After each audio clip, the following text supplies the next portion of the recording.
미영, 호주의 핵추진 잠수함 기술 이전. 중불 반발. 영어권의 전통적인 동맹, 미국과 영국이 핵추진 잠수함 기술을 호주에 이전하기로 했습니다. 이 세 나라가 새로운 안보 동맹 출범을 알리면서 중국을 겨냥해 군사력을 키우기로 한 건데 파장이 만만치 않습니다. 워싱턴과 베이징 연결에 이게 어떤 의미인지 더 들여다보겠습니다. 먼저 워싱턴 김기현 특파원, 새로운 안보 동맹 오커스라고 부르죠. 이게 어떻게 만들어진 거죠? 호주와 영국, 미국의 영어 알파벳 앞글자를 따로 떼서 만든 세 단어입니다. 안보에 관해선 세 나라를 합쳐 부를 만큼 끈끈한 동맹이라는 점을 강조한 거로 풀이됩니다. 실제 미국이 핵추진 잠수함 관련 기술을 공유해 나선 건 1958년 영국에 이어 63년 만에 호주가 처음입니다. 사안의 중요성을 감안해 미국과 영국, 호주 정부 수반들이 화상회의 형식으로 공동 발표에 나섰는데 세 나라 정상 모두 중국을 공식적으로 언급하지는 않았습니다. 하지만 아프가니스탄 철군 이후 미국이 공언했던 중국 견제의 구체화라는 평가가 잇따랐습니다. 핵추진 잠수함은 작전 반경이 넓고 잠항 기간도 긴데 미국과 영국보다 지리적으로 훨씬 가까운 호주가 갖는 군사적 의미가 남다르기 때문입니다. 이번에는 베이징으로 갑니다. 당연히 중국은 반발하겠죠.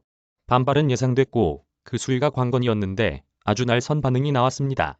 중국 당국은 미국, 영국, 호주의 이중잣대이며 지극히 무책임한 처사라고 일침을 놓았습니다. 또 낡은 냉전시대 제로섬 사고와 편협한 지정학적 정치관념을 버리지 않으면 돌로 자신의 발등을 찍게 될 것이라고 경고했습니다. 프랑스도 유감의 뜻을 밝혔습니다. 앞서 호주가 프랑스 업체로부터 잠수함 12척을 구매하기로 했었는데 이번에 영국과 핵잠수함을 건조하겠다며 계약을 뒤집었기 때문입니다. 이처럼 미국, 영국, 호주가 중국을 겨냥한 안보협력체를 발족한 건 중국 해군력을 그만큼 의식하고 있다는 방증일 텐데요. 미 해군 정보국에 따르면 중국 인민해방군 해군이 보유한 전함은 지난해 말 360척 정도로 이미 미 해군보다 60척이 많은 것으로 추정됩니다. 2030년쯤엔 미 해군을 능가해 세계에서 가장 큰 잠수함 함대를 보유할 것이란 전망도 나왔습니다.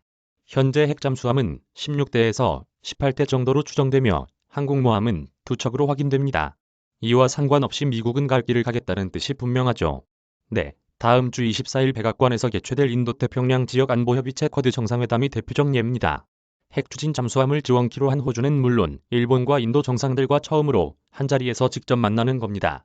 바이든 대통령은 여기에 21일 UN 총회 연설은 물론 22일 화상으로 갖게 될 백신 정상회의 역시 중국 견제에 초점을 맞출 것으로 보입니다. 미 백악관 고위 당국자는 다만 핵추진 잠수함 기술의 호주 이전은 단 한 번 있는 예외적 사안이라며 수위 조절에 나서기도 했습니다.